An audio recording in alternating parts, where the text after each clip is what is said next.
سلام. امروز میخوام راجع به چیزی حرف بزنم که معمولا راجع بهش حرف زده نمیشه و منم برای این دارم راجع بهش حرف میزنم چون که میخوام کمک کنم و بالاخره یه جایی باید شروع بشه دیگه. پس بریم که داشته باشیم.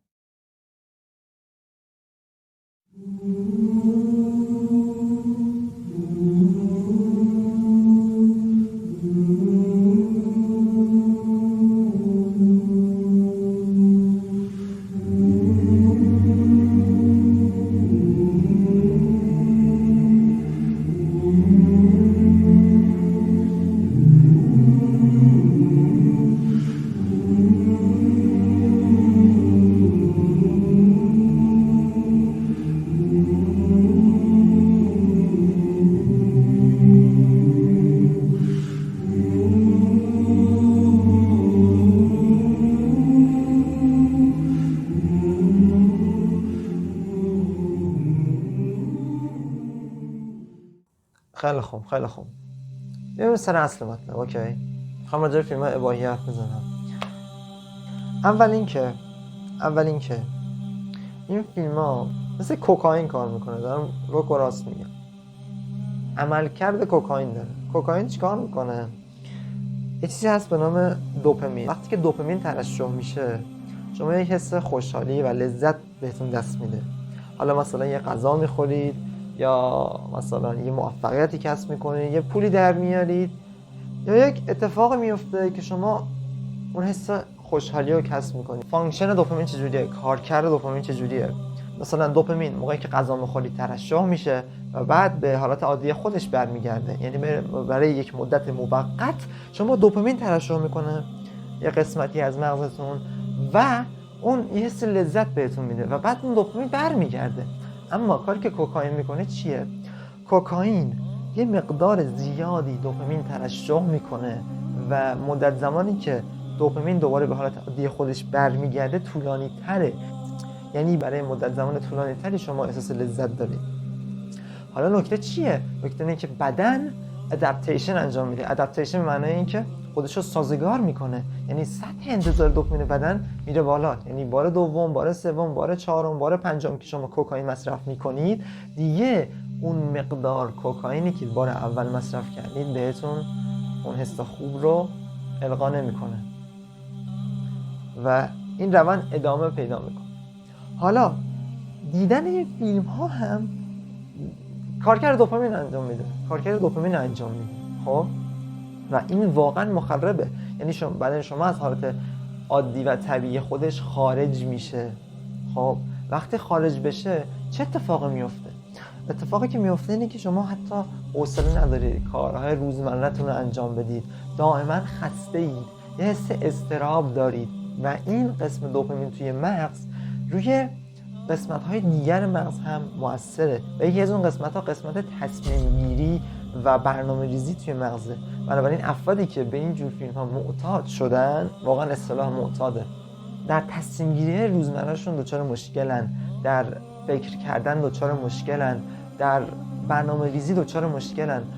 واقعا بعد از مدت طولانی این افراد نمیتونن توی زندگیشون اونقدر که باید موفق بشن.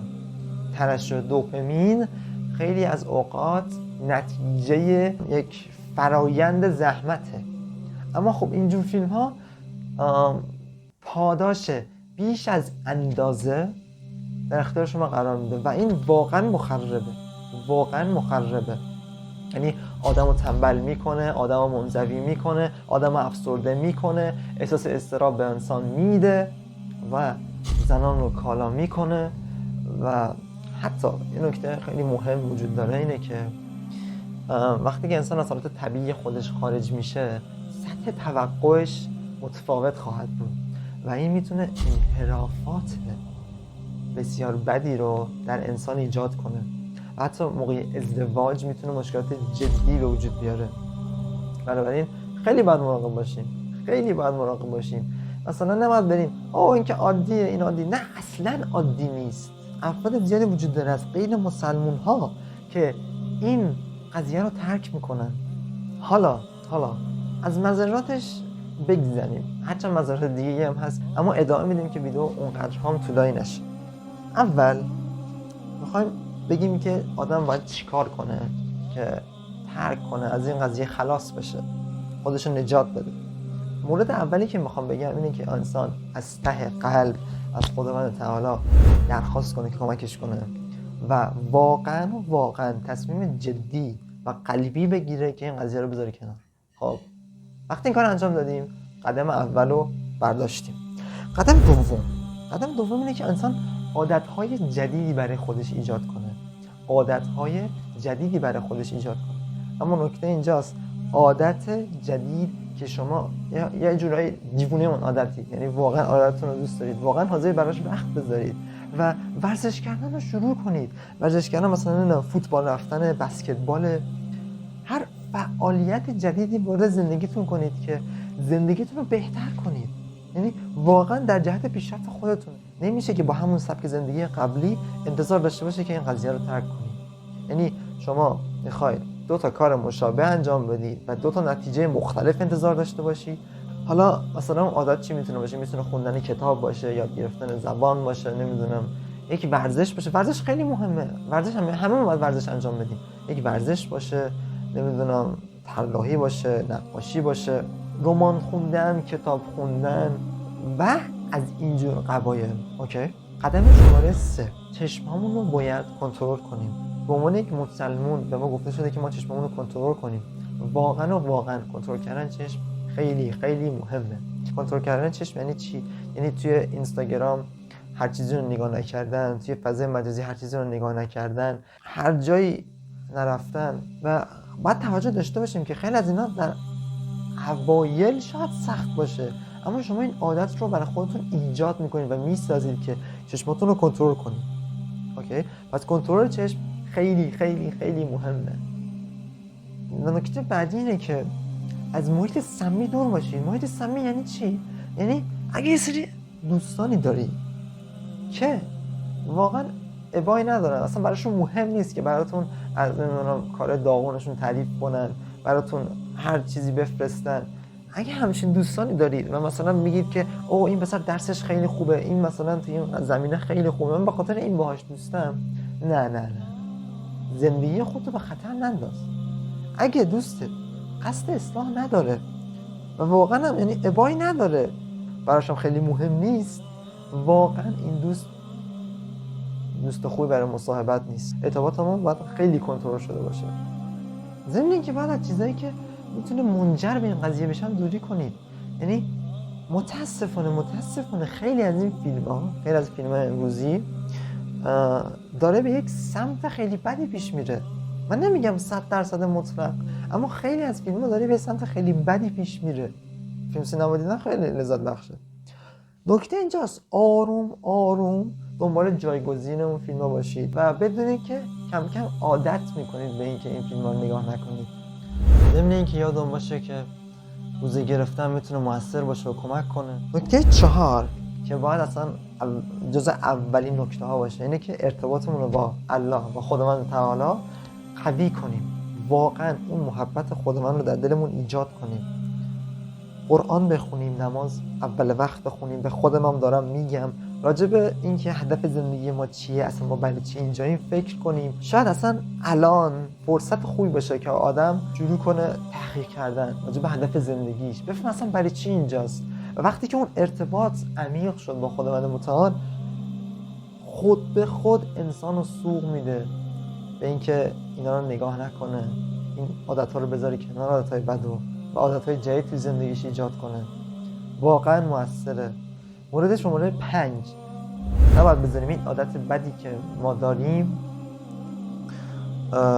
باعث بشه که ما رو تعریف کنه. یعنی چی؟ یعنی نباید دائما بهش فکر کنیم، چه به ترکش چه به انجام عمل، بلکه باید جایگزینش کنیم. یا مثلا وقتی یک فکری میاد به ذهن شما، به نظر بنده بهترین راه اینه که یک جایگزین برای اون فکر انجام بدید، یک عادت جدید برای زندگیتون ایجاد کنید، خودتون رو انقدر مشغول کنید که حتی بهش فکر نکنید. یعنی مثلا حتی یکی میگفت که روزاتون رو نشمرید به اون صورت که مثلا امروز یه هفته شده انجام ندادم، 2 هفته شده انجام ندادم، اصلا بهش قدرت ندید. ولی هر چند وقت بار یادآوری برای خودتون بذارید، اما جوری نشه که 24 ساعت فقط فکرتون ترکش یا انجامش باشه. اوکی.